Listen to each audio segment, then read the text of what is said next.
Hello, loved ones. It's Marlene and of Love Marlene 411, and welcome to the Sip and Chat, where we sip and we chat about very important topics. And myself and my wonderful co-host Miss Nexie, we go into all type of topics about issues and personal growth and motivation, funny stuff.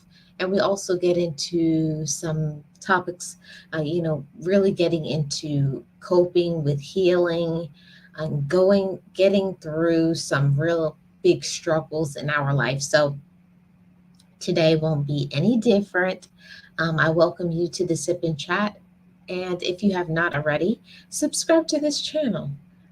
Hit that like and share this live stream out with someone you would know would enjoy this conversation. Me and my co host, Miss Nexty, we do this on Thursdays. So you're welcome to the show.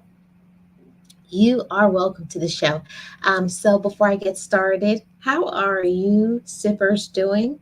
And what are you sipping on today? Today, I just have my regular lemonade with ice in it.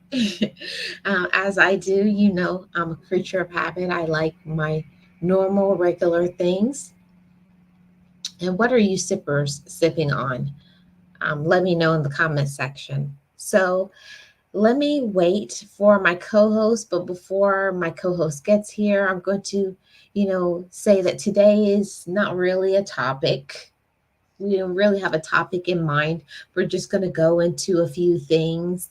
I have a few things that I would like to talk about, but of course, we'll get off topic and whatever, and we'll just do what we do over here. So today we're doing a stew talk, and the stew talk is things that we have on our minds, the things that has been brewing in our brains, and it could be about anything, um you know issues, people, you know just moods and feelings and emotions, just so much things. Life is complicated, but it's always a lot of things to talk about. Here is my co-host, Miss Nexie. Hi, Miss Nexie. How are you doing? Welcome to the Sip and Chat. Welcome, welcome. I put the link in there for you. Please hit the like. I'd appreciate it. So, you know, we're going to get into it as soon as Miss Nexie hits that panel. We're going to ask her some questions and get this Sip and Chat popping. But what are you sippers sipping on today? Hot tea, coffee, milk, or you got a drinky drink? Do you have a margarita, some rum, whiskey, tequila? What's your drink of choice? Let me know. I always love to hear that in the comment section. And if you are new to Love Marlene 411, make sure you are hitting the like, subscribing, leaving me a comment. It's really good for my analytics. So, waiting for my co-host. While we're waiting for my co-host, I'm going to, this will be the first topic. I'm getting that queued up for when Miss Nexie comes up. So I have that queued up. We're going to wait for her. And in the meantime, how is your spring? I can't believe it's springtime already. I really can't. Yes, Miss Nexie. Hit the like and please share it out. Share it out. Share, share, share. Share with somebody you know. Share with a friend. Share on your social media sites. All of those things. So here is my co-host, Miss Nexa. Miss Nexa. I like when- I like how you say that. It makes me feel so special. Hello, it's Miss Marlene. Hi. How are you today? I'm doing good. I'm doing good, good, good. You know what I have to ask you, Yes, yes, ma'am? I do. Yes, I Okay. do, and I'm waiting for that exciting question. The exciting question, Miss Nexa, what are you sipping on? Boring coffee, Miss Marlene. I'm sorry to burst your bubble. It looks like you were Oh, going somewhere. You were going somewhere with all I the buildup, and you thought I was was. gonna do it like this exotic drink, and with the little umbrella and no, coconut carcass. Mhm. But no, I no, was. just I was. plain old coffee. Okay, so Mrs. X, one of these days I'm gonna like give up the hopes that it'll be something other than coffee, and that's the one time you're gonna surprise me. No, I don't have coffee today. Today I have a margarita. I have a pina colada. I have. You're gonna hit the floor. That's why I'm waiting for all Yeah, the I'm gonna building hit up the to that. floor then. We're so bad. No, Yeah, that's the reason why is because it's still cold, a little bit cold over here. So mhm. I don't really like cold beverages. Maybe in the summertime, I Oh. do indulge in one or two, but during the winter months, all hot cocoa, coffee. I Mhm. don't do teas, like no tea. Mm, mm, Oh, mm.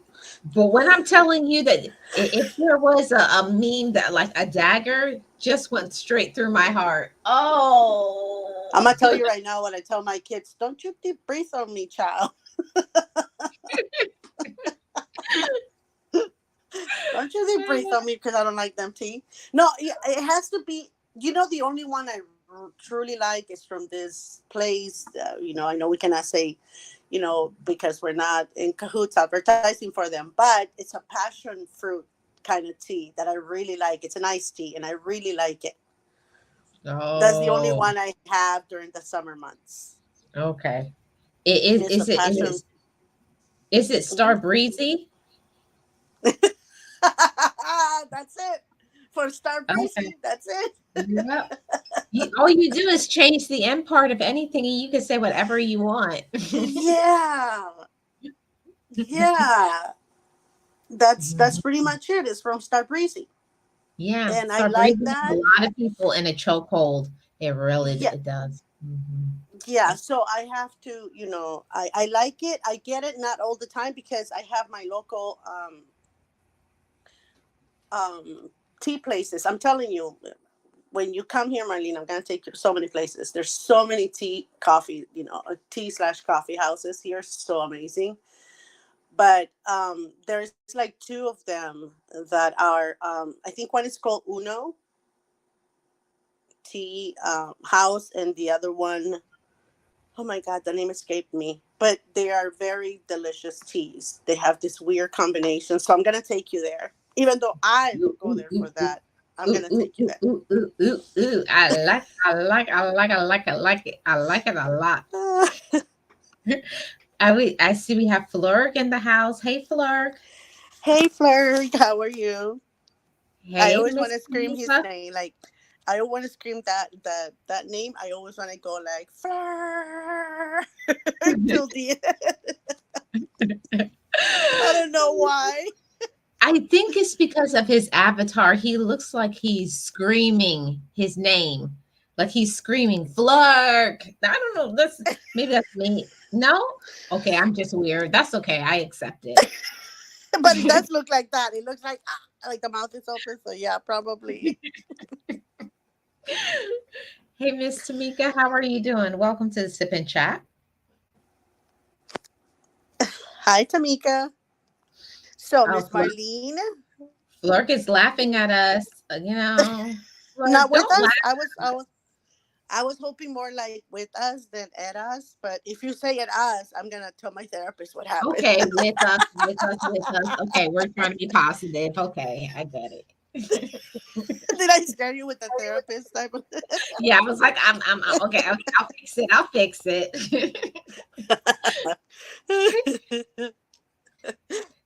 So, Miss So Marlene, talk to me. What are we going to talk about yes, yes. Okay, today? so I gave them a little taste, a little sampling, a little melody of what we're going to talk about. See, today we're doing stew talk because I told them, you never know what's stewing in the pot. You don't know. Get some potatoes in there, some carrots, some good. Some, and we bring the meat Oh yeah, whatever meat you want in there, that's what's in there. for our meats and potato pie. Oh yeah. Okay, all right. Well, I wish we could like freely talk about things that are going around, that are happening, fallouts here in this YouTube street. I know I wish we could go all into that, but I do have something prepared. Prepared, Miss Nexa. Go Okay? for it. Go for it. Talk to I, me. Talk I to me. am prepared. I'm a prepared woman, okay? Oh yeah, So, okay. clear and So, throat. yeah, I gotta clear my throat. Okay, so I know this is gonna be like offensive to some people, but I'm in my feelings about it still, Miss Nexie. Um, I looked on Google. I'm gonna share my screen, and I'm gonna put on Okay. here something that I saw, which I do not agree with. I don't like it, but I think that it's important to talk about, and that is equal pay for women. Um, yeah, Ooh, and slippery slope right there, Missy. oh, I Slippery know. I'm slope. I'm I'm stirring. I told you this is Stew Talk. On Stew Talk, we can say and do what we want to. So don't tell nobody. Shh, shh, shh, shh, shh. Don't tell nobody. Okay. This is between you Let's and keep it in. I. It's between you and I. Me and Nexie. We're just Yeah, it stays right here. This stays anyway. here. Doesn't go anywhere else. Doesn't go anywhere else. We're gonna. Okay. So let me I think I'm gonna have to let's see. I'm gonna have to remove the banner for it to show. Hold on one sec. Hmm. Yeah. Because I was like, why isn't it working? Okay. It's not my fault. Don't blame me for it, Miss Nexie. Not It's blaming you. It's Flirt, it's Flirt's fault. So let's share my screen, and according to what I see here, um you know I don't own the rights to any of this. I found this on Google. It says that the gender gap in pay has remained relatively stable in the United States over the past 20 years or so. In 2022, women earned an average of 82% of what men earned. So I was Ooh. like, because you're a woman, you're losing 18%. Hmm. That's, I've Okay. never looked at it. I've never looked at it that like I've never researched or looked at it as lesser than. Like I've never done this research, so I wasn't aware of that. Mhm. But it's if it's wow, that's Mhm. a big chunk Yeah, I less. was like, 18% is a lot because let me just say, like, for all the women who are mothers or who are caregivers, like, even if you are not a parent, but maybe you're taking care of a sibling, or maybe you're a foster parent, or maybe you just have a lot of expenses. I was like, oh, okay, so starting off you already lose 18%, and what is the justification for it? Did and I know that it's always been like a gap in between, right? What we have the power to earn and between our male counterparts, but I don't understand to this day. I don't understand why the difference is like why can't we just be equal pay? Like I've never understood that. From what level? Who makes those decisions that we get paid less than Hmm. Yeah. men do? Well, according to this, it's it has to do with, you know, your race, your ethnicity, whether you have a disability or your education and your age. So it's a lot of things that as women we have I to get do. the education part, right? I get it. You're Mhm, not gonna be able to earn, what a doctor makes if mhm, you work, at Walmart or something like that. And again, I'm not putting anyone down. I'm just saying I'm making the mhm, difference. Example for the difference of, I get it, you're not going to be able to earn the same amount because you are working, in a retail place, and this person is a doctor. I get mhm, that. But what about two doctors working in a hospital, female and male? Why can't they make the same? They have the same education, they have the same type of work, they do the same type of tasks, maybe in mhm. variation, but they do them. So why can't they earn the same pay? Well, Good you know what? question, right? Yeah, that's what I'm saying. I was like, I know this is a slippery slope and it can make some people uncomfortable, but I just have questioned this um, when I was, you know, getting a job and somebody that I just got hired with. And I found out, and it was before they had processed all my paperwork, and we got hired together. And they said, "Oh, isn't it cool that we're getting this per hour?" And he was a male and I'm a female. And I was like, that's what they offered you? And I said, they offered me like $4 less per hour.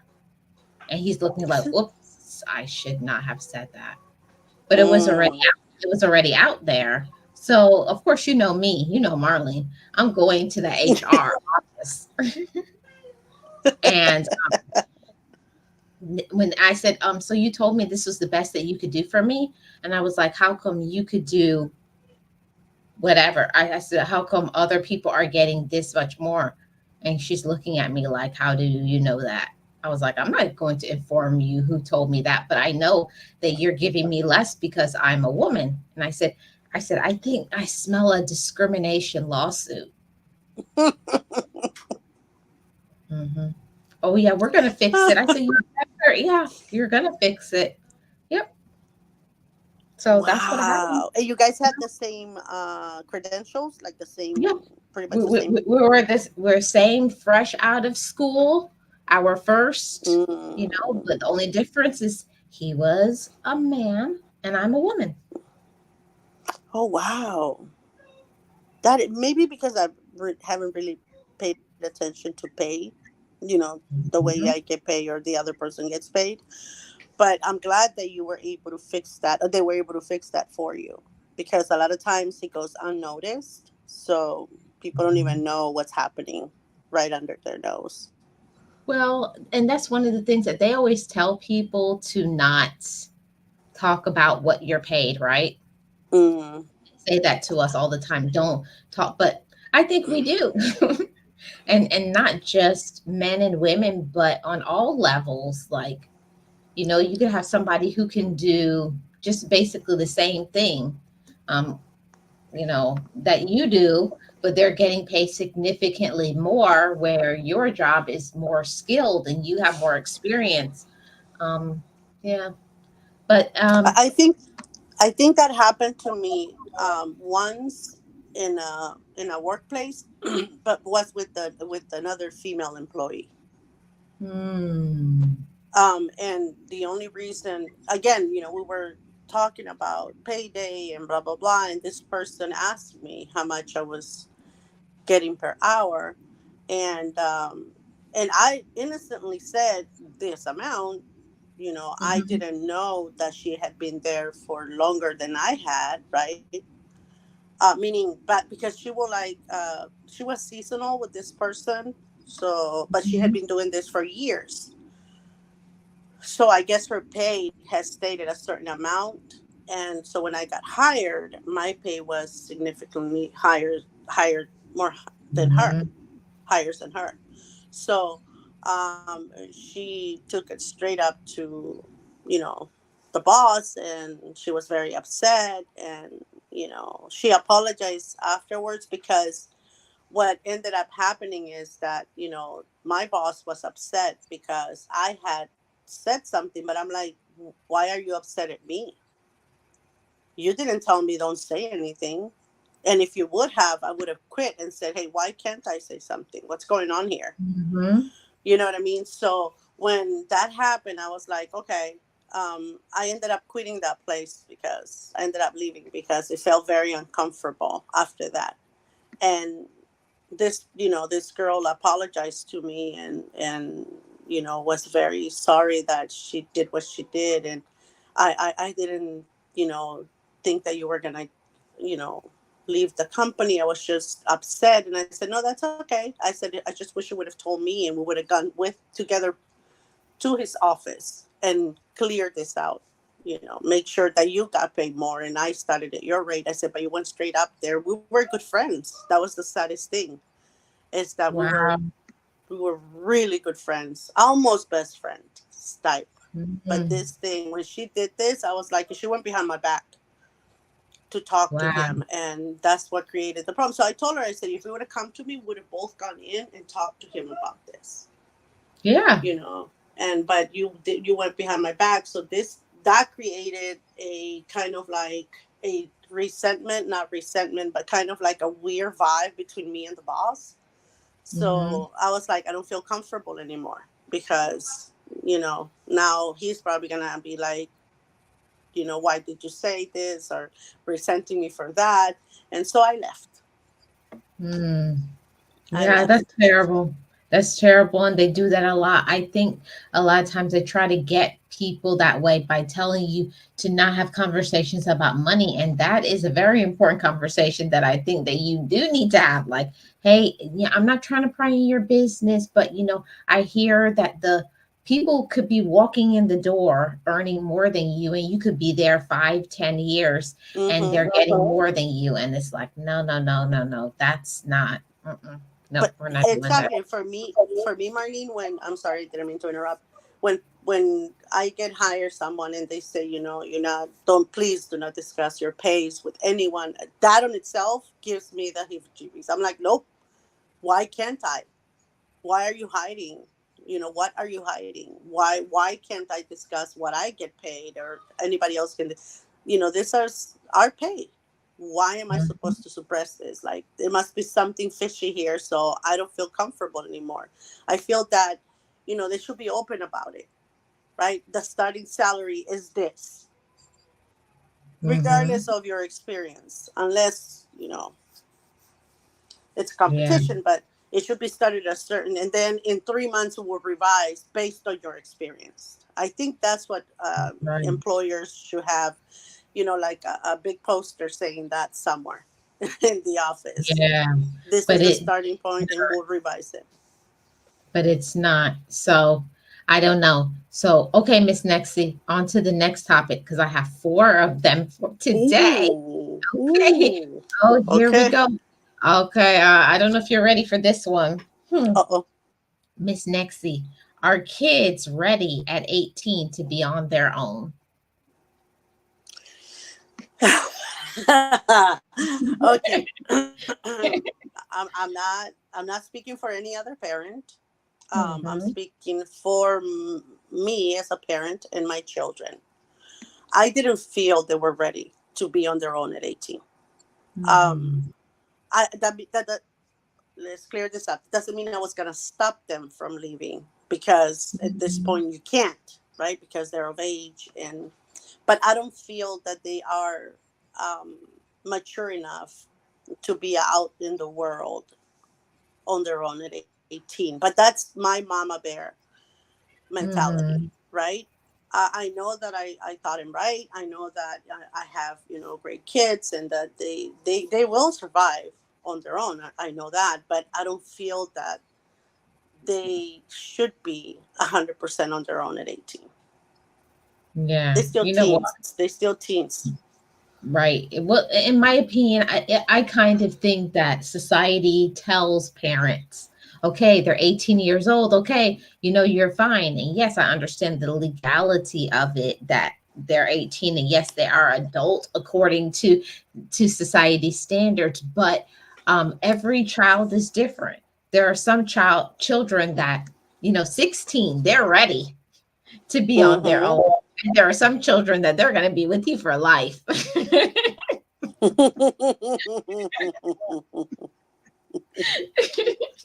And I was a child that my mother was like, this one's this one needs a little more baking. Again, you know that it's everybody is different, right? Because here at 18 they are considered adults, right? They're Yeah. considered that they're supposed to be able to get their own apartment, buy their own car. They cannot drink yet, though, right? They cannot do Mhm. anything like that, but they are considered um, capable and lawfully, right, to be on their own. But for me, it's when they're going still through those teen years and trying to drink, and they can get behind the wheel with it. And so for me, I don't feel that it's they're there yet. I feel Mhm. that maybe at 20, as because when they turn 18, that's when they become of age. But I feel that maybe at 20 years old they have a little bit more experience being an adult, because they're gonna start learning what being 18 is that daddy and mommy can no longer protect you. Now you're on your own. So I feel that maybe at 20 years old they're probably a little bit better, moving on their own. They should be, in my case, I wanted them to stay there until they were like 60, but my kids didn't agree with that. I feel that they will be more mature if they move out at 20, because they will be, it will take them it takes them a little bit of time realizing what being a responsible adult is. And Yeah. adulting is hard. So I think that even if you're not making the decisions for them, at least if they're with you, you can guide them, kind of, make them think about the decisions that they're making, and try to make them a little bit more grown up. But at 18, I don't feel that they're there yet.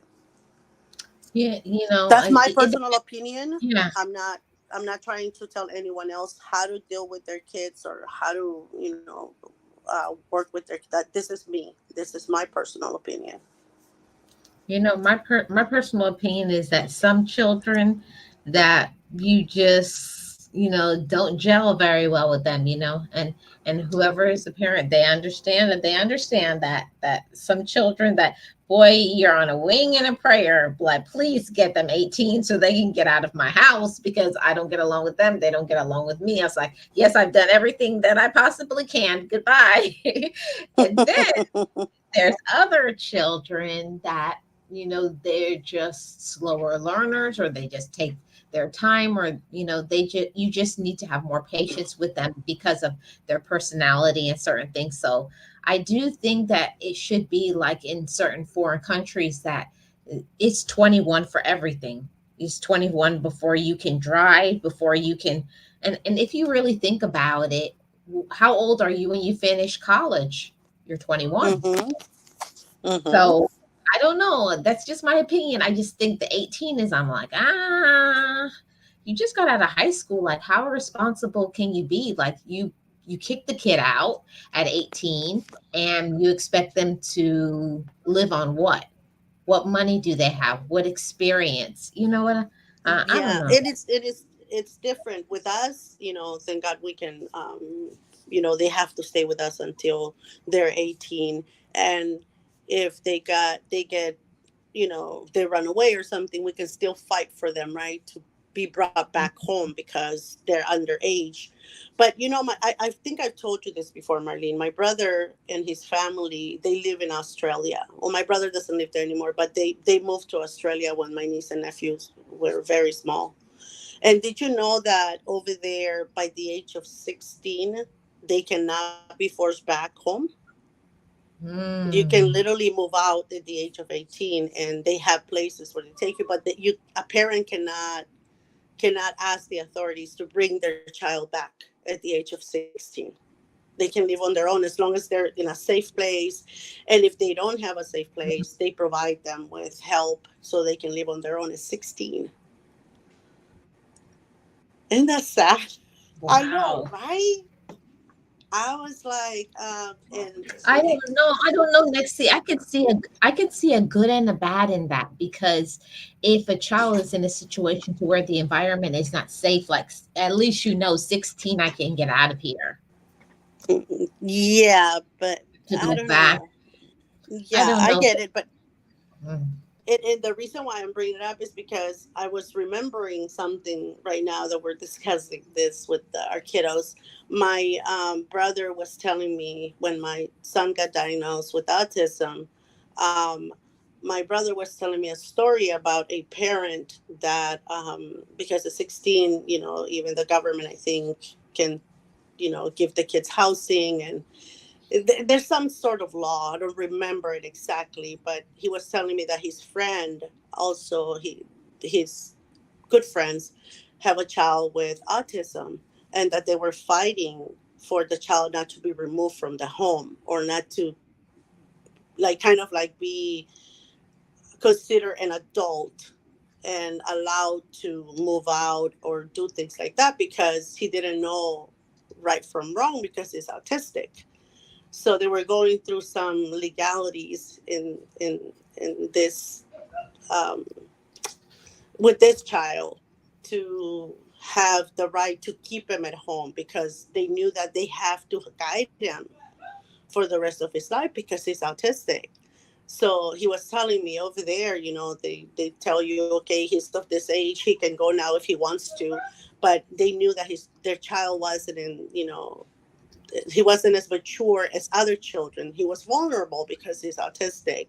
Even if he wanted to move out and move away, they were trying to fight in a way that they can keep control of the child because of that. So I was like, that is so weird. That is so weird no, to me I know that's super weird. I don't know about that. and sad. I don't know. That sounds very sad. I just wanted to pause on that, Miss Nexie, and say hi. Her is from Germany. Mm-hmm. Oh, Yeah, really? yeah, yeah, yeah. So, yeah, welcome in her. I wanted to. Now we have another topic, Miss Nexie. Let's go into topic number Uh-oh. 3. Oh, I don't know if you're ready for this one because I get a fire under me with this one. But stricter penalties for offenders. So, offenders of Yes. crime. Um, what I don't like is after, you know, people who have committed crimes, they get out for good behavior. That's something that confuses me, Miss Nexie, because when you committed a crime, you didn't have good behavior. How come because you are in a place where you can't get out of, now you have good behavior? How is make that make sense? That makes no sense to me. They get out for good behavior, but I found out what it actually is. They get out for good behavior because the prisons are bursting and they have no room for them. So it's a backhanded way of saying, I know we shouldn't let you out, but we have no more room. So the ones that commit the, not the worst offenses, let's let them out. It again, I'm sorry to just jump into this one, but it is something that has bothered me for a very long time as well. And it's mostly, and I always tell this to people, it's not that they're behaved well and they are doing so much better, and the prisons know this. It's all about the money. It's all Mhm. about the money. The sooner they can get you out of there, the more they save on that particular, because it's very expensive to house these people. And that's, I mean, inmates. It's very expensive, to have all these inmates in there. It's a lot of money that is spent on keeping them fed and, guarded and everything. And when it comes to those things, it bothers me too. You know, the Mhm. one thing it bothers me a lot, and I know that maybe I shouldn't be saying this because, I know a lot of people, it sounds insensitive, and I know that some of us have people, incarcerated, and I'm very sorry because, sometimes wrong place, wrong time, as it was the case of my Mhm. cousin. It is the case of my cousin. I get that. But it bothers me when they say life with the possibility of parole at a certain time. Why do you do that? Life is life. Why is Mhm. there a possibility? That bothers me very much. Yeah. I Or when they always, get pardoned. or what bothers me, Miss Nexie, the biggest issue that I have is that they will say, they get out for good behavior, but what about the victim? What about the victim? They have to live with whatever happened to them forever. And when I say victims, you know what I mean. Those who have been essayed and, Yeah. STD, say SM, what about Mm-hmm. those victims? They have to live with that for their entire life. They don't get freedom from it. No, no, we don't. We don't. It's something that we live with for the rest of our lives. But at the same time, it's confusing because to me, Marlene, and I think it sends the wrong message to people that are. I'm not saying they wake up every morning and say, I'm going to commit a crime and I'm going to get caught today, right? They don't. But it sends the wrong message because they say, oh, yeah, I'll get caught. I'll do that. But they'll let me out anyway, right? Hmm. If I break the law, yeah, it's okay. But, there's always, the parole board, there's always this, there's always laws changing like that. So, I have a chance. So if I go in for, because I've heard this before, yeah, if I get nabbed, I'll go in for a couple of years and I'm out again. And it's like, Hmm. okay, so there's no consequences really. These people, especially career criminals, right? They're so used to breaking it, and they're like, yeah, I'll be out in 5 days, or I'll be out in 10 days. So they're just gonna give me 40 days, and it's Hmm. like, what? It sends the wrong message. I think that when you say one thing and then do another, it gives them a chance to continue to break the law because they know that the ultimate punishment is not going to be for them. They're going to have a chance sometime. And one thing too, Marlene, when they have those, when I've been watching a lot of parole hearings, and when they have them and they make the victims go back again and again and again every so often, Hmm. that's another thing that bothers me. I feel that we have to change. I don't know how. I'm not a lawyer, right? I'm not a lawyer. I'm not a lawmaker. I'm not saying that I am. I'm not a specialist, but I feel that that sends the wrong message. As a parent, if I tell my kid every time you do this, I'm gonna give you this amount of time, my kid continues to do it because, oh, I'm just gonna get that one day. I'm just gonna get that. I'm just gonna be grounded for 2 days. I already know. She already told me. If they will know what the consequences are like that, kids wouldn't listen to. Yeah. And I'm putting myself as a parent. So if they have, if we say something, let's stick to it and take it. If it's life, it's life. Hmm. And Why say another thing. life? And Go ahead. Go ahead. I agree, Miss Nexie. And another thing that upsets me when we talk about these penalties for offenders, it would make it so easy for them to get out because I don't understand how certain crimes where they have the bail. Why is there bail for these heinous crimes? There should be automatically certain crimes should never be a bail. There's no bail. Yep. But again, it's all about the money, right? I'm sure that they have to go through a process. This bail money goes through this, and everybody gets a chunk of it. So it's all about the money, and they shouldn't have that. A lot of countries. It's a matter of fact, Marlene. I was watching a documentary the other day. I'm not gonna say the name of it. I'm just saying that I was watching it, and I saw a case in the, I think it was the Philippines, if I'm not mistaken. This person had been waiting 8 years to see the judge to find out what her sentence was going to be. inside the Mhm. prison. She wasn't outside on bail. She wasn't outside waiting for it. No, no, no, no. She was inside when she got caught. She went, into jail, and she's been waiting 8 years inside the prison to go see the judge to find out what her sentence will be. And Mm. that's the way it should be. Why bail money? No, you just offended. You just committed something heinous. You just whatever it is that you did, you broke the law. Why give them, bail? Yeah, Why let them I know. wait in there? I hope, I'm sorry if this offends somebody, but I say throw away the key. I'm sorry. That's Throw away wishful the key. thinking. Like, get it Yes, I lost. know. Hmm. Yeah, it's wishful thinking, and I trust me. I want to disintegrate them and just just lose all the keys. But from case to case, we got to be fair as well. I understand that we have to have, Yeah. we don't have the country we do just by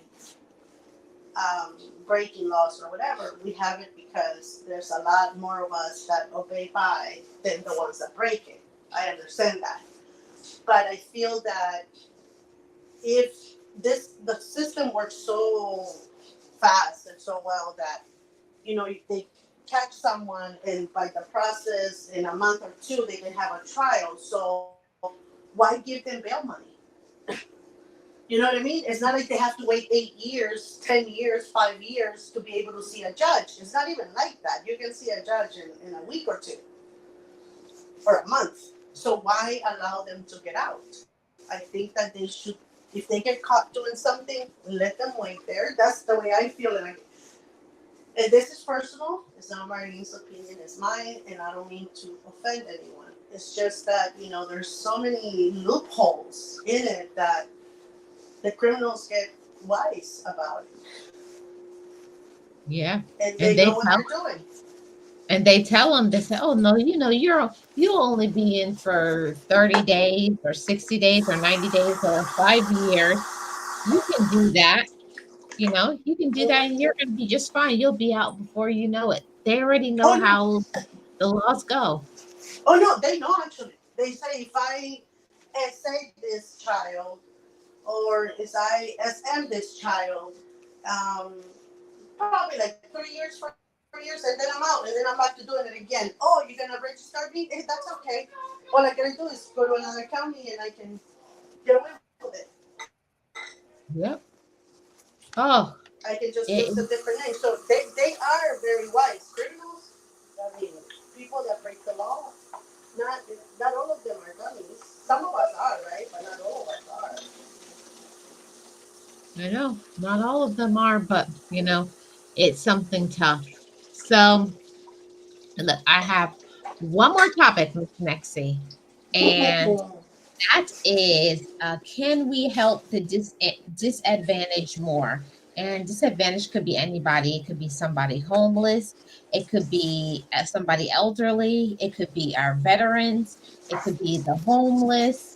It could be anybody who needs assistance. I tend to believe that a lot of people who are honestly disadvantaged, like the elderly, the disabled, the special needs community, that they don't get the help that they need, where and other people who can help themselves take advantage of the system and get more support than the ones who actually need it. I'm 100% with you on that one. I'm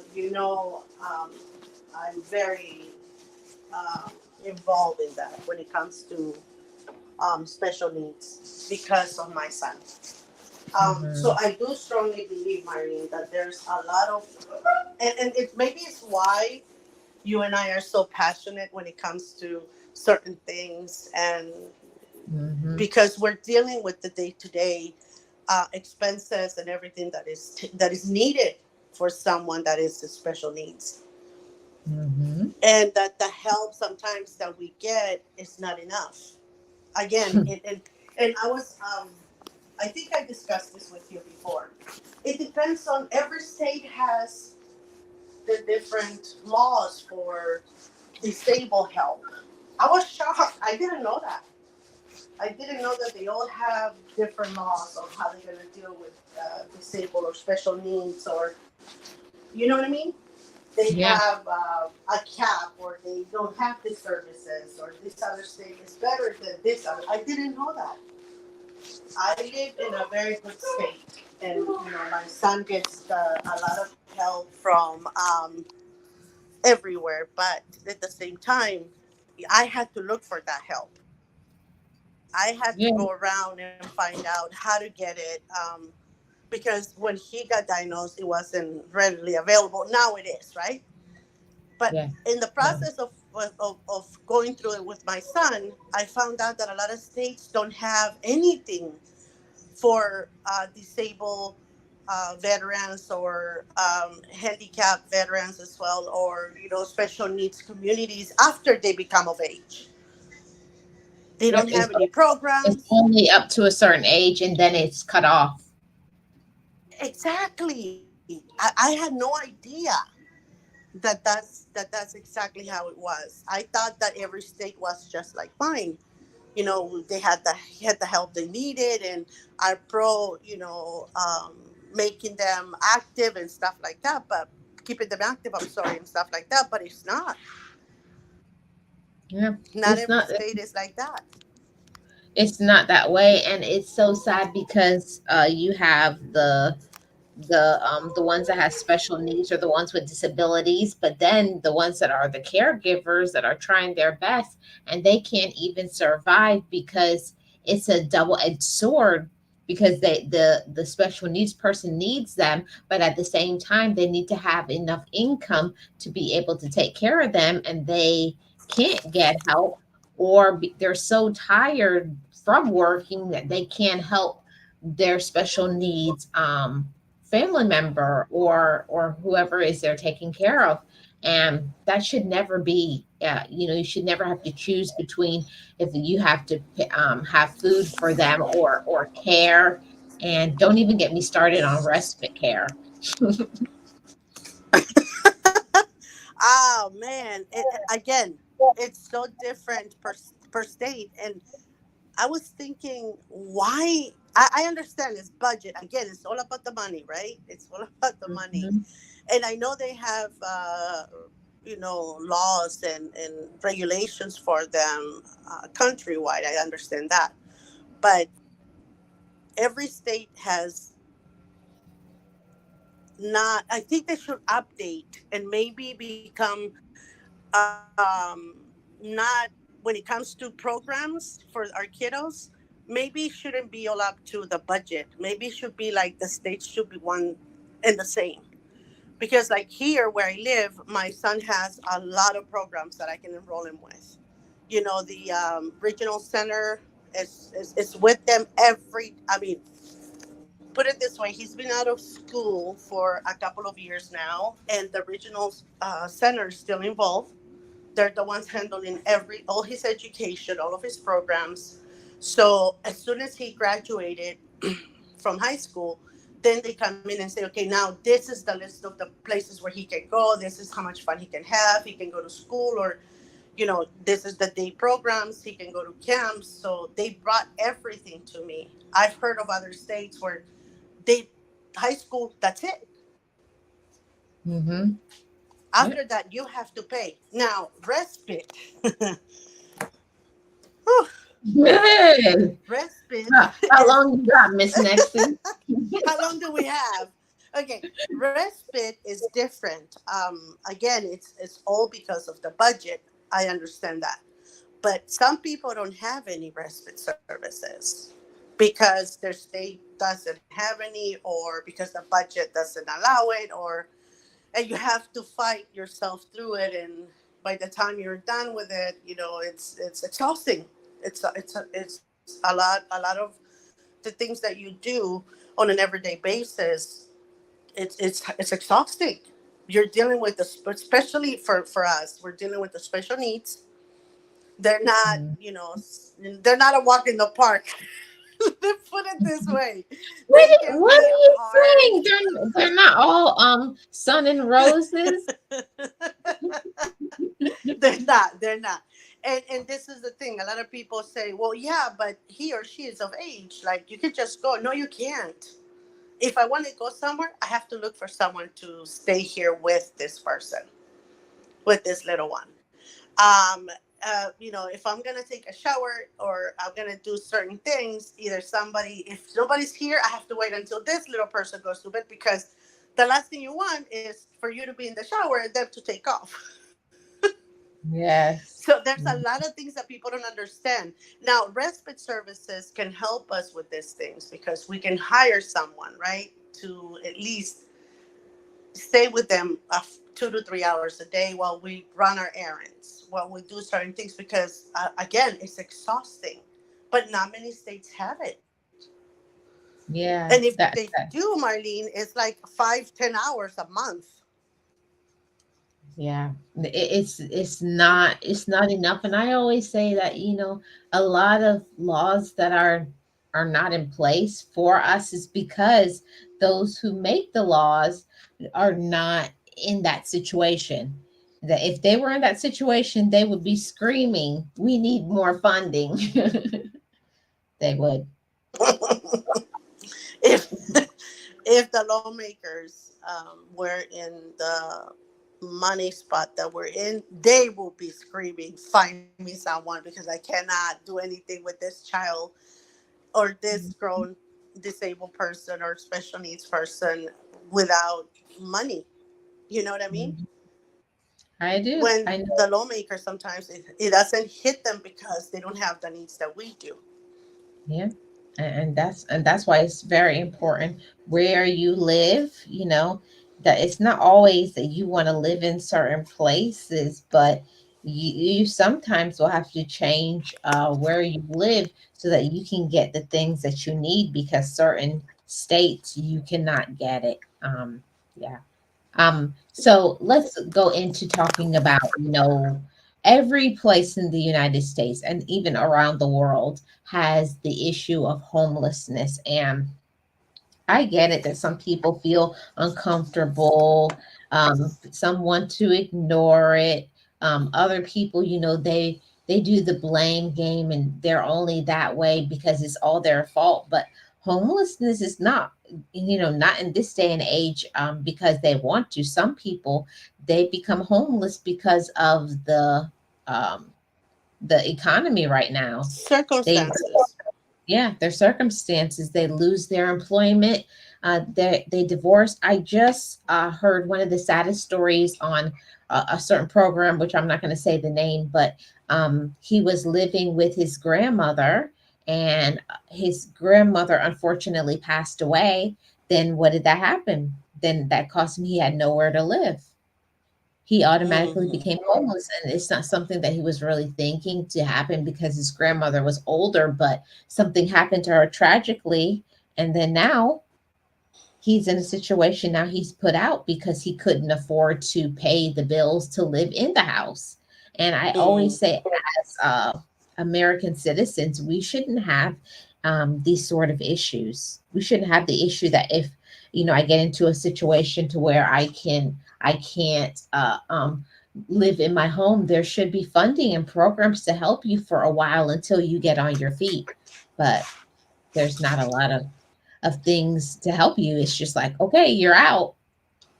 And I understand exactly what you're saying, Marlene, because it's not the homelessness is not a choice that a lot of people make. It's something that happens to them.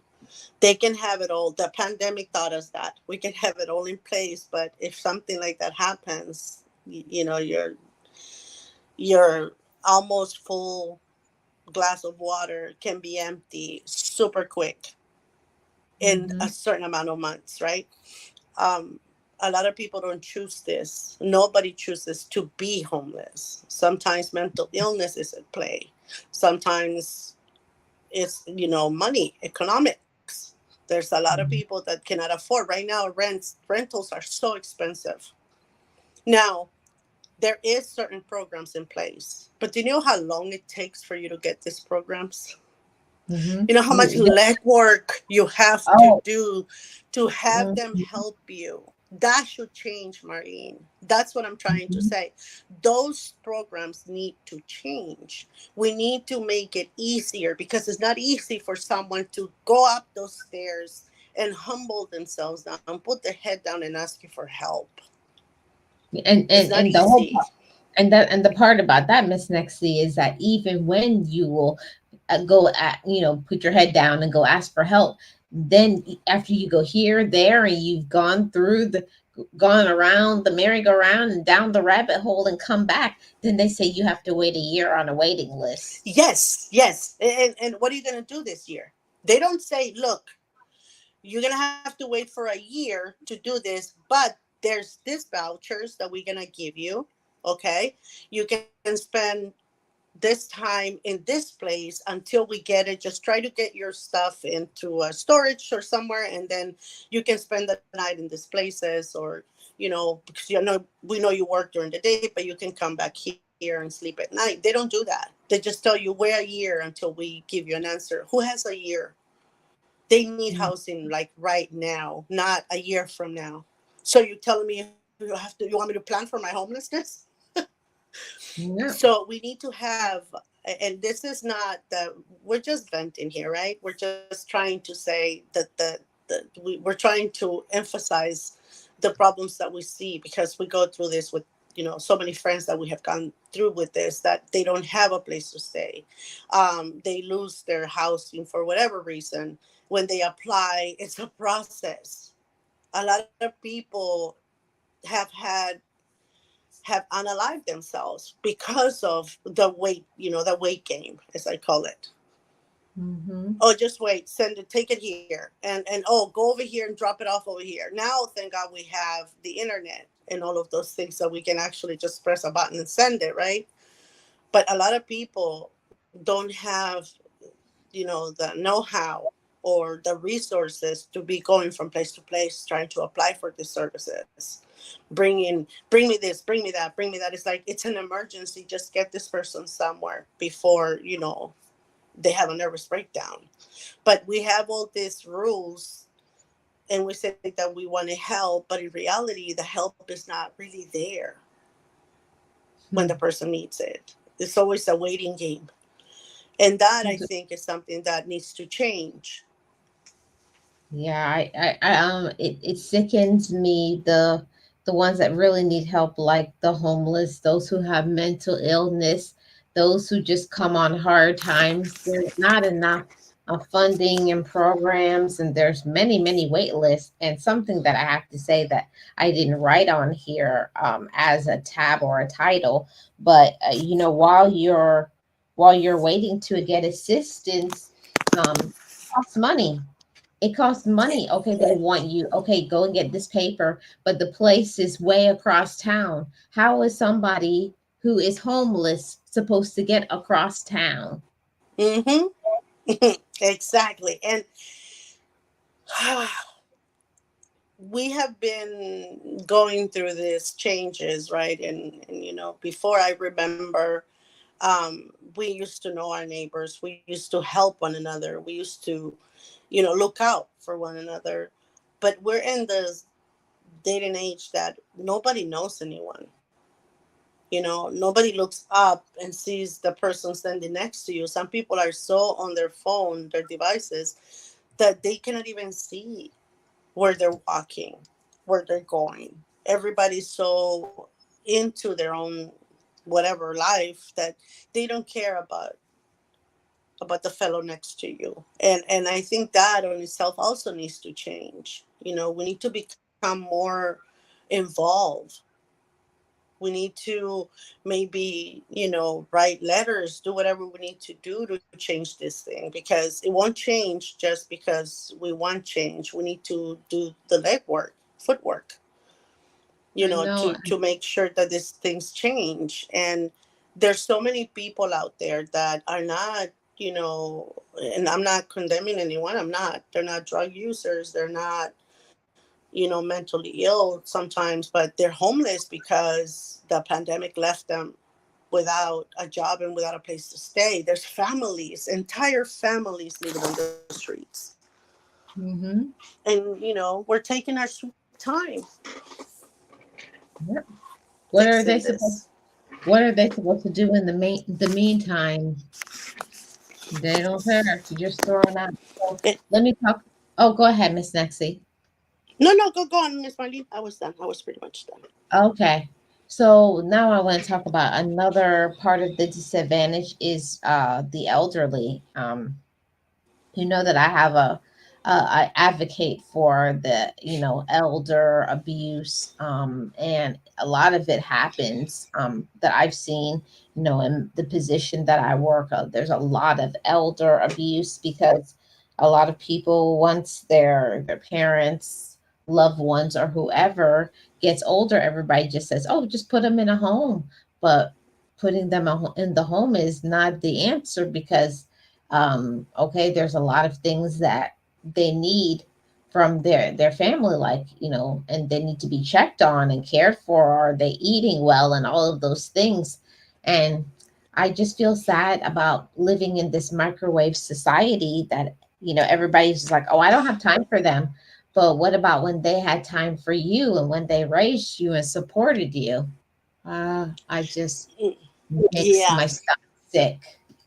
Yep. I went through that as well, Marlene. They just drop them off and visit them whenever, and you know we need to go deep into our heart a little bit more and deep into our memory. I think that's what it is that we get so wrapped up in the now, in the moment, in our friends, in this and that we forget who made us who we are. Mhm. We shouldn't abandon our parents, just drop them off there and visit them once a month, because when they raised you, they weren't just there once a month, they were there every day for you. We got to Mhm. visit them more, even if they don't recognize us, right? At that point, we got to visit them. That's when we got to do it the most, to make sure that they're, being treated fairly, that they're not being abused, that they're not being hit, they're not being, Mhm. not fed, because you and I have witnessed so many things. I have Mhm. lost jobs for reporting it. But we have to make sure that the families understand that if you have someone in a home or whatever, because for some reason you cannot take care of them in your own home, make sure that you visit them often, make sure that you check them, their body, make sure that there's no bruising, there's nothing, and if there is, question why there is a bruise there. Make sure they've been fed. We have phones now. Ask them to send you a little video on when he or she's getting fed. Ask them to send you updates, because it's important for us. If you cannot visit them because your life is so grand and so amazing that you have no time for this, for your parents or grandparents, at least ask them to send you updates on your phone. Mhm. That's the whole thing about it, that maybe you may be very busy and you have lots of responsibilities and you can't be there in person, but you could always send emails and phone calls. What does it take to have phone call with your parent, grandparent, aunt, Exactly. uncle, or whoever? Just to say hi, how you doing, and ask, can I have a little camera in here, in this person's room, because I just want to say, gotta make sure. We have so many ways that we can communicate nowadays, that if for whatever reason you don't have even 10 minutes to go to an assisted living facility to check on them, make sure you get updates. I have witnessed everything, you know from abuse to, and I have reported it every time, and like I said, I've gotten into fights with people for it. But the one thing I also witness is when children even fight to stay the night there. No, this is my night. You were here like 2 days ago, so this is my night. But I always did Thursday. It doesn't matter. I'm off today, so I'm going to stay here with my mom or with my dad. I love seeing that, because there's always somebody there spending the night, or somebody there spending the day with this person. Hmm. I That's how it love to should see be. that too. Hmm. Oh, Yeah, I've got that's how it into should be. I got into many a heated. You know how much siblings I have, and we've got into some heated. I said, I'm staying here tonight. Well, I'm not leaving, and we would go back and forth till the nurse would have to choose. Okay, close her eyes and say the person who's doing tonight is this one. Yeah. Because I'm not, I was Yeah. like, I'm not going. I'm like, well, only one can stay. And we're both looking at each other like, well, I'm not going. And say, well, one of you have to go. I ain't leaving, so have a good Yeah. night. Yeah. Good night. I was like, oh, so we can stay and the nurse can go. That's what we said. But, you have to, Exactly. And that's a beautiful thing to witness, to see kids fighting over who stays with mom and crying because the doctor told them they couldn't take her back home, that she needed to stay in the facility for at least 2 to 3 weeks because of the procedure that they had done. They're crying because they wanted to take him home. And that's what it should be. This people make a dent or a big hole in your life, regardless of how long they're there with you. But if they have raised you, if they have been there since you have memories, since you can remember, why not be there when they cannot remember you? hmm, exactly, exactly, Nexi. So I'm going to switch now to this is the last point of our discussion today. Another part of the disadvantage that a lot of people don't like to think about is those who are incarcerated. Now I understand they get incarcerated, they get out, but there's not a lot of things to help them to not reoffend, you know. And I'm not talking about those who are sick in the head and they do those horrible things to children and other people. I don't mean them. I mean those who committed crimes that had nothing to do with assaults and all of those things, and they've changed and they want to do better, but then they don't have programs for them, they don't have housing. So what do you think they're going to do? They're going to go back and do what they've always done. Mm-hmm. I that's You mean like have them in, like give them a place to stay, like, or No, like, how do you mean? okay, so by the time they know that they're going to be out in 6 months to 8 months, there should be something like, okay, you're going to get out in 6 to 8 months. This is where you're going to be living at. This is the job that you can get, this, and this. But most of them, they get out and they're just out because most of them lose friends and family. They want nothing to do with them. So they're out in the world. So, they go back to who they were. To reoffend, meaning like a halfway house, you mean, like, Yeah. this is, they only have them for certain offenders, right? I get it. Hmm. But you mean like when they have committed a robbery, make Yeah. sure that when they get out they have a job in place, they have this, not only for big offenders but for even minor ones, like to have, what I would like to see, Marlene, on anyone that breaks the law and ends up incarcerated. What I would like to see as they are being released is a mandatory therapy. Mm, Mandatory therapy. I wish that they will say this is the place where you're going to be attending your therapy. Okay, you're going to be doing this for 6 months to a year, and if you break this, you're going to come back here. Because what I see a lot is that, yeah, they have halfway house and they have certain meetings that they go to, but there's no therapy. mm, And at this point, I don't think it should be a choice. You and I and many of our chatters have this right because we stay within the laws, right? We try to obey them, and we try to keep everything in check so that we don't end up in jail. But those people that have already been there, I I feel very strongly that therapy should be mandatory, as much as AA and this and that, which I'm sorry, I'm not downplaying AA. It works for some people. It's good. It is a form of therapy for that substance abuse, whatever. But I feel that a one-on-one therapy should be mandatory. You have to go to therapy for 6 months. You have to go to therapy for a year. It's not as maybe you should. No, no, no, no. It's a mandatory. And this is the places where you can go. If they will coordinate that, I think we will have a better outcome of this person, especially when that person is young and is a first time offender. Yeah, Therapy should be mandatory.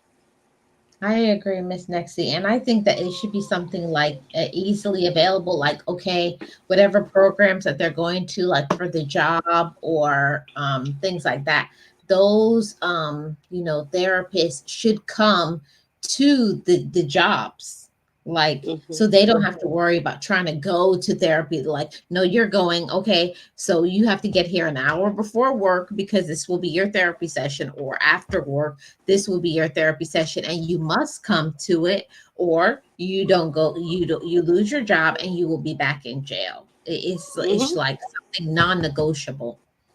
Yeah, therapy is necessary. People don't break the law because they have no issues. They break the law because there is an issue.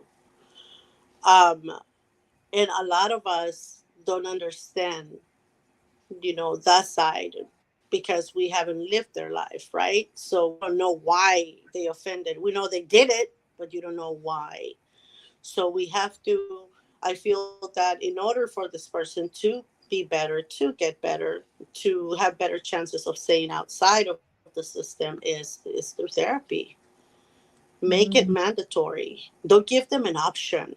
I think that when you break the law and you end up in jail, your choices should be stripped and limited.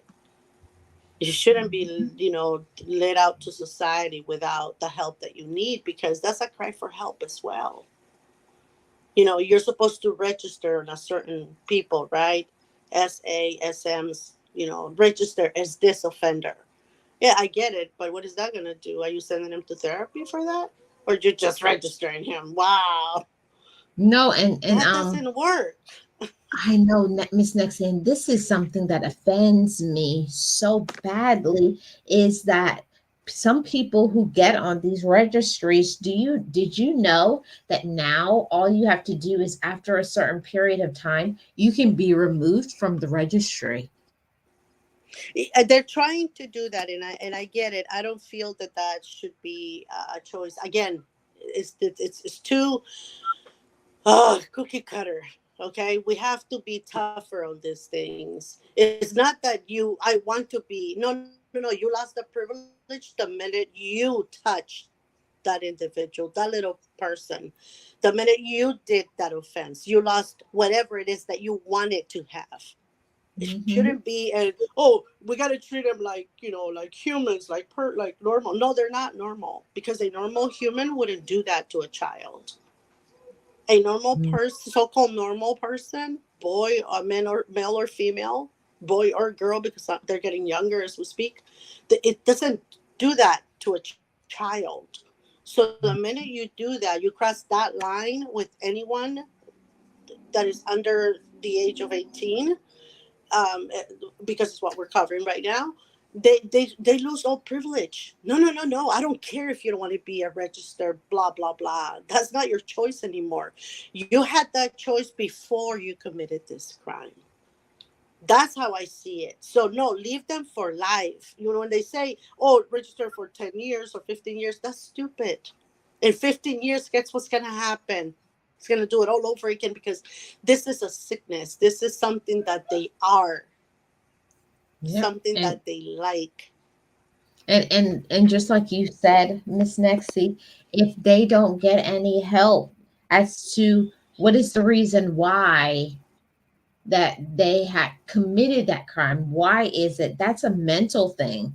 They need to work on their mental, or they're going to continue to be twisted. And I get it that not everybody can be helped because some people are so far gone, but I still think that it should be something mandatory. Again, therapy. should be made mandatory. I know that they say budget and this and that, but in order for you to get a better outcome on your budget, you need to treat people with this particular problems, because guess what they do to us creates Mm, more budget problems for you, because we need therapy, we need a lot of things after this happens to us.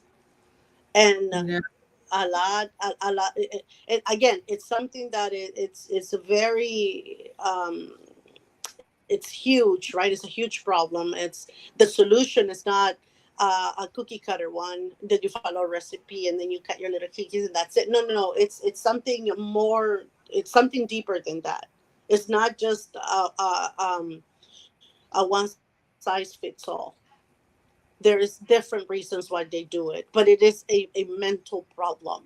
It is a something that it's in their mind and they're acting upon it. It's something that is there. So it's, you're not going to fix it with just putting them in a registry and for a year or two or 10 years, whatever. It should be life.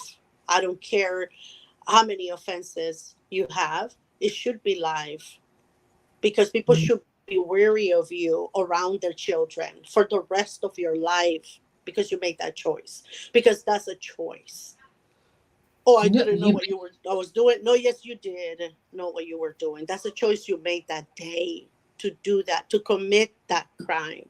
So they should be in for life. Second, therapy, mandatory therapy. Get to the bottom root of why it is that you're acting upon whatever is in your head. yeah, and I have to agree with what Nancy says. The registry doesn't fix anything, it just raises awareness. That's it. And But that's it. it's like those meetings. I get it. You know, AA, yeah, it works for people, but the problem is still there. Getting to the bottom of why it is that you choose to do this through therapy is the only way you're going to be able to uncover that. And through therapy is the only way you're going to be able to deal with that. You're not going to do anything without therapy when it comes to, you're not going to fix anything, I'm sorry, without therapy when it comes to people like this. You have to go to therapy. You have to do certain things, because the reason why they reoffend is because they haven't taken any form of accountability. And only through therapy you can take accountability of your mistakes, of why you do certain things or why you handle your life in a certain way. So therapy should be mandatory, and the registry should be for life.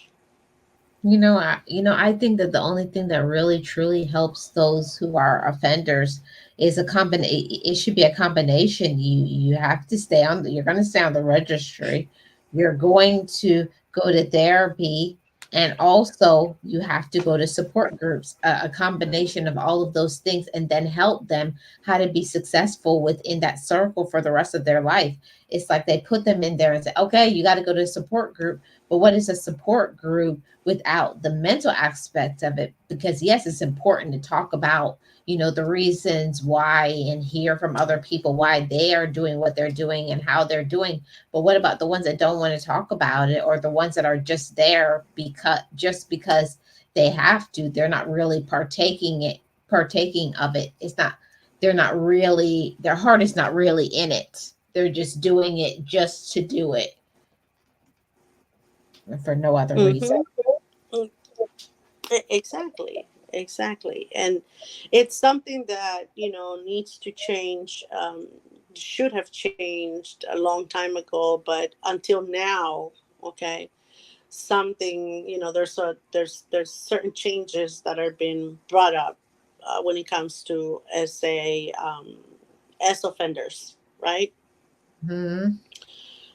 And until now they're kind of, diving into the why is there so many, why every other hour we're getting a case of this. Why? It's because you haven't dealt with the problem.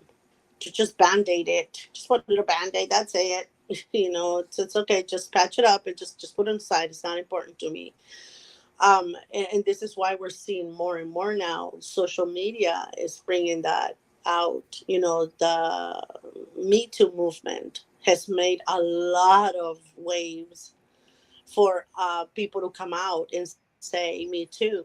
This is what happened, and I want to do something about it." So social media has helped propel the changes that are coming our way. But oh my God, we're what, 100 years too late. We have to be proactive with this, because what they don't understand, Marlene, because they're not in their right mind and they haven't dealt with what happened to them, maybe, is that when they do something to someone, when they SA a child or SM a child, it only takes the one time for you to ruin the rest of this child's life. Just the one time. It doesn't have to be recurring. It's worse when it does, but it can be just the one time, and you change this little person's life for the rest of his or her life. You bring fears to this little one that should have never existed there to begin with at such a young age. Yeah. Issues with mental issues, emotional issues, body image issues, relationship issues. You're being so much more than they will ever know. They're finding out now, right? But this should have been done 80 years ago, 50 years ago, 40 years ago, 2 years ago. Yeah, it should have, but it's one of those things that people don't want to talk about the things that are uncomfortable, or for them it's invisible to them because they're not dealing with it. It's one of those things that until something applies to you, then it doesn't matter, like, oh, I don't need that, or that's not important. But it may not be valid for me, but it sure is valid to somebody who is going through that situation. And we have to have more concern and fellow feeling for our neighbors, because it affects somebody in our own communities. So yeah, all of those things. Yeah, it affects us and our community in ways that um, we're seeing a lot of it now. A lot of kids with mental problems, or a lot of grown-ups with mental problems too, emotional problems. uh, we're seeing the disconnect, and it has to do with a lot of us were SM or SA, and the way we have dealt with it without therapy is by making ourselves that individual, not having community, just caring for us. And even when we have kids, sometimes we're not um how can I put it, as trusting or as involved sometimes with them as we should, because we're still dealing with our problem. Right. Because we have mentally checked out of the situation. You're there in the flesh, but your spirit has been gone for a long time. It's been crushed for too long. And again, and you're right when you say it doesn't affect them in a certain way, and that's why it doesn't matter to the lawmakers or the law changers. It is true. Once it hits home, that's when changes happen. But because we have to wait until that happens, this continues to happen. Why give them rights? I feel that the minute they violate that right, or they break that law in a certain way, they shouldn't have the same rights as you and I that are law abiding citizens have. They should be stripped. And I don't mean this, and I don't want to offend anyone. I don't mean this in any disrespect for anyone, but that's how I feel. That if we're all working within the law, we're all trying our best. That doesn't mean that we don't have bad days. That doesn't mean that when there's that day that I don't have money and, oh man, the rent is due, that doesn't give me that little make me, oh, there's a bank. Mhm. You know what I mean? It doesn't mean that we don't get that. What the difference between us and the people that offend is that we consider the pros and cons, and we don't act upon our needs. We try to find solutions. They don't. They just act upon whatever they need. Yeah, and I feel that that's the hardest part about life is we everybody goes through something different. No two people go through the same set of things because everybody has a different life background, cultural differences, and so many things, personalities, their socioeconomic, you know, status. A Mm. lot of things come into play when it comes to the way how a person is, but it's really important to have conversations like this because of everybody needs support no matter who you are, whether you're a woman and getting equal rights for pay, or whether you are somebody has been homeless, incarcerated, you are elderly, or somebody you know is elderly and needs support. In all aspects of life, we have to have conversations like this and speak about these things because many people don't have anybody to speak up for them because maybe they mentally aren't capable, or they are scared, or they don't have the finances. It's many different things. So it has to be conversations like this for us to be the voice of the voiceless that really does matter. Could have not said it better myself. It's true. And, besides just speaking of, we need to be proactive, Marlene. We need to see where is that we can help somehow, some way, to make a difference, to change something. Get involved with your community. If you feel that it's unfair the way your, special needs person is being treated, whether it's by not having enough programs for this, your older disabled person or your older mentally challenged person, there's nothing for them. Make sure that you start, getting involved and see how you can bring programs. You may not succeed right away, but maybe getting the ball rolling can, propel for a big change somehow by getting more people involved. Because it is true, that we can speak on it, but Marlene, it helps more when we act on it too. Yep. Yep. And that's where the change happens when more people come together and say we have to do something about it. Everybody Hmm. can't, we can't just a blind eye like, okay, not my problem. Okay, not my Hmm. problem. Mhm. Yeah, I've seen a lot of people say, well, I don't need that. I can support, my special needs. I can support my handicapped person. Yeah, you can.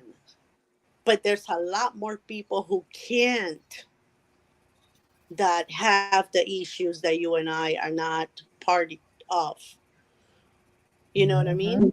There's a lot more people that cannot afford to send them to therapy. They cannot afford to be hiring people to help them with this. So the more you get involved on the needs that you don't have and are making, noises around you, is because there's a lot more people that need them. You may not, but there are people that need them out there. So for those people that you probably don't know, or don't have their issues, for those people is that we need to speak up, that we need to be proactive, that we need to try to, find programs or pass certain laws, because it doesn't affect you, but it's affecting millions of people around you. So let's not be selfish. And I Right. don't mean no disrespect with that. I'm just trying to say, we should be more proactive in what goes around us, or the laws that we want to change, or the changes that we want to make. Right, Miss Nexie. I couldn't have agreed with you more. For our first stew talk, I think we did really good. What do you think, Miss Nexie? I love it. I think we should do this every yeah, every 2, 3 sip and chats. I think we Yeah. got to do this monthly. Yeah, that's what I was thinking. I was thinking probably about like between every 3 to 4 weeks. You just Yeah, this come up is with a good. sample. Yeah, I think This it's is good. actually Give super a good little. because, Go ahead, oh, Miss I'm Nexie. sorry. No, I was gonna say, I'm sorry. I was gonna say, because this is the things that you and I talk about when we're not on the sip and chat. So this is good to bring up. Yeah. I think it was good. It gave a little bit of variety instead of just staying on one point. I think it's Mm-hmm. something really good. I think and I love doing the sip and chat with you. If you don't know that already, Miss Nexie, because Oh. you're just Miss Nexie is just so intelligent. She doesn't go out there and be like, I'm so intelligent, but she is. She is. Oh, thank you, Marlene. Thank you very, very much. I enjoy doing the sip and chat with you so much. It's like I'm speaking to myself, like I'm talking to my mirror self, but she's responding back. That's how I feel on the sip and chat. Oh my God, I did go Alice in Wonderland through the looking glass on you. I'm so sorry. But that's how I feel. It's like talking to another version of me that is way, way far away from me. It's amazing. You are a very wise, very smart, very, very wonderful person, Marlene. And I enjoy our Oh, sip and chats as well, very much. thank you so much, Miss Nexie. Any final words? Ah, I will say just, again, just be proactive and on the changes that you want to see being made. You cannot just say and not get involved. We have to be involved so the changes can happen and protect, our seniors, protect our kiddos with special needs and without special needs, but more with our special needs because we are their voice. Mhm. They don't cannot speak from themselves, so we are their voice and we are their advocates. So just speak up. If you see something, speak up. Don't just let it go. That's pretty Yeah. much it, Miss Marnie. Yes, I agree so much, and I feel like this is a great topic. The stew talk is very much necessary to talk about things such as those who need our support and our help. And some of the times they want to, but because of their background, or maybe they want assistance but they cannot verbalize it. There are some who have special Mm-hmm. needs and mental illness issues that they want to say things, they want to speak up for themselves, but they can't speak up for themselves. So it's conversations, and it's us in the local communities that can make some changes by having conversations and saying, hey, what about this? Hey, what about that? It really does matter. It sure does. Thank you so much for having me, Miss Marlene. Thank you, thank you, thank you. Really No, appreciate it. my pleasure, Miss Nexie. And also shout out to the chat, to all the loved ones, family members on this channel, and to all of the members of the channel. I appreciate you kicking it with the Rooks, the Word, Mike the Ranger, and Miss Puzzle Pieces. I appreciate you guys. I'll see you guys on the next Sip and Thank Chat. you so much. Yeah. Bye, everybody. Thank you for Bye, coming. everybody. Bye, everybody.